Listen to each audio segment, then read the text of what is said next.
समस्त प्रभु प्रेमी भक्तों को जय सिया राम। भगवान की अहेत की कृपा से आज हम शिव महिमा पर चर्चा करेंगे। भगवान शिव का एक नाम आशुतोष है। आशु नाम शीघ्र प्रसन्न होने वाले जो देवता हैं वह देवों के देव महादेव हैं। भगवान शिव राम भक्ति के परम आचार्य हैं। यदि किसी भक्त को भगवान श्री सीताराम जी की भक्ति चाहिए, पूर्ण ब्रह्म परमात्मा की भक्ति चाहिए, उनके चरणों में अनन्यता चाहिए, उनके चरणों में शरणागति चाहिए, तो केवल एकमात्र उपाय है।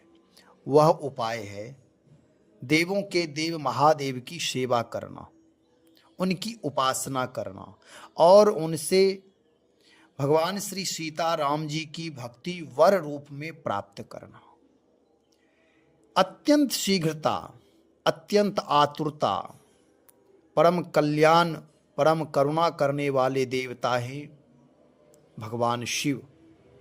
यदि उनके सामने कोई हाथ जोड़कर दैन्य भाव से, विनम्र भाव से, कार्पण्य भाव से, अनन्य भाव से, समर्पण भाव से कोई प्रार्थना करे, हे प्रभु मुझे भगवान श्री सीताराम जी के चरणों में प्रीति दीजिए, राम नाम में निष्ठा दीजिए, राम नाम में प्रेम दीजिए, राम नाम जप यज्ञ में अनन्यता दीजिए, तो भगवान शिव शीघ्र ही प्रदान करते।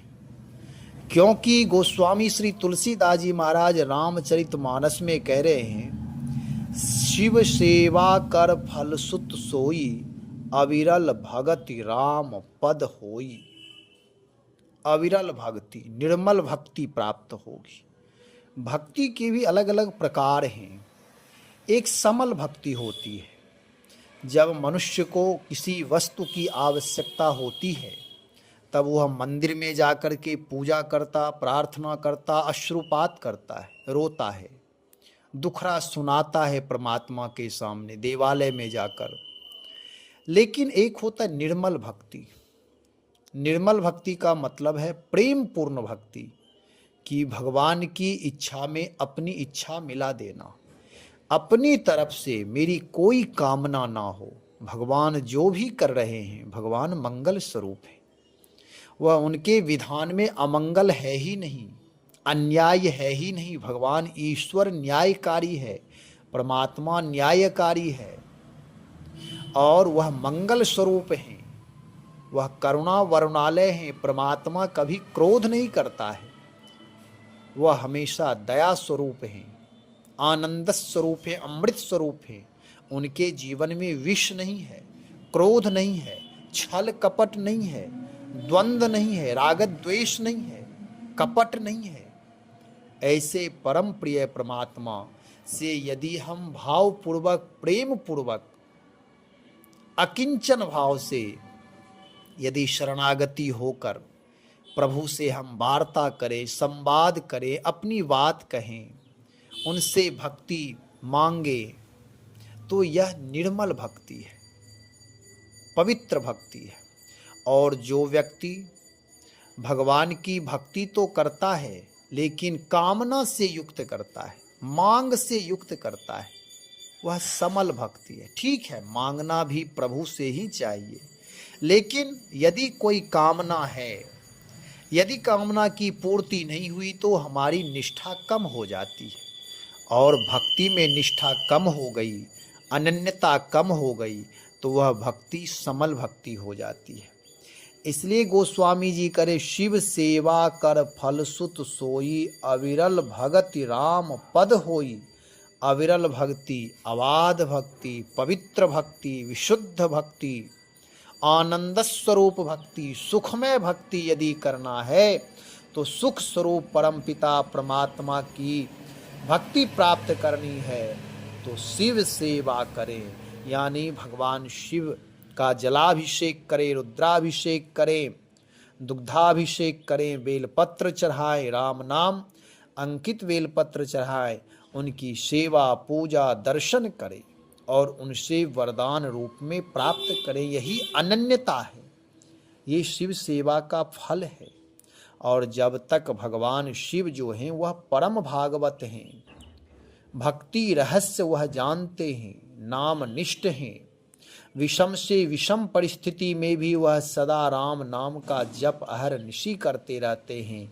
जब उन्हें हलाहल विषपान करना हुआ तब भी वह राम नाम का उच्चारण करके हलाहल विष का पान कर गए, तो उनका नाम नीलकंठ पड़ गया। वह विष भी अमृत हो गया। वह विष उनका नुकसान नहीं किया, कोई अमंगल नहीं किया, मंगल ही मंगल हुआ। उनका नीलकंठ शोभायमान हो गए, शोभा उनकी बढ़ गई, कांति बढ़ गई। ऐसे भगवान शिव जब सती तन में सती जी से जब उनका सती जी का परित्याग किए उस समय भी भगवान शिव जब समाधि लगाते हैं तो राम नाम का उच्चारण करके समाधि लगाते हैं, और फिर जब समाधि खोलते हैं तो राम नाम का उच्चारण करते हुए समाधि खोलते हैं। और जब विषम परिस्थिति होती है तो कहते होई हैं सो जो राम रुचि राखा। भगवान जो भी करेंगे मंगल ही करेंगे, ऐसी उदात्त भावना उनकी है। प्रभु कभी किसी का अमंगल नहीं करते। इसलिए हमारे आपके जीवन में भी यदि कभी विषम परिस्थिति आ जाए, संसार में रहते हैं, विधि प्रपंच गुण अवगुण साना, दुख सुख साथ लगे रहते हैं, तो हम आप अधीर होने लगते हैं, कहते हैं भगवान ध्यान नहीं देते हैं, भगवान दया नहीं करते। हमारे आपके कोई ना कोई किसी ना किसी जन्म का दुख, किसी ना किसी जन्म का पाप कर्म, किसी ना किसी जन्म का लेन देन ऐसा है जिसके कारण दुख, विपत्ति, दुर्भाग्यता, अपवित्रता, असंतुष्टता आती है।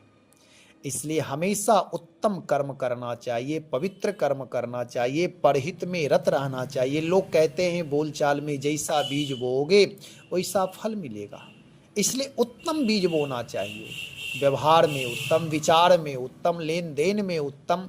जैसे कोई पदार्थ हमें ठीक नहीं लगा तो हम आप कहते हैं दूसरे को दे दो, यह दोष है, यह पाप है। वही चीज दूसरों को दो, भले एक व्यक्ति को दें, लेकिन जो मुझे परम प्रिय है, जो परम पवित्र है, जो उत्तम से उत्तम है, वह दूसरों को दे।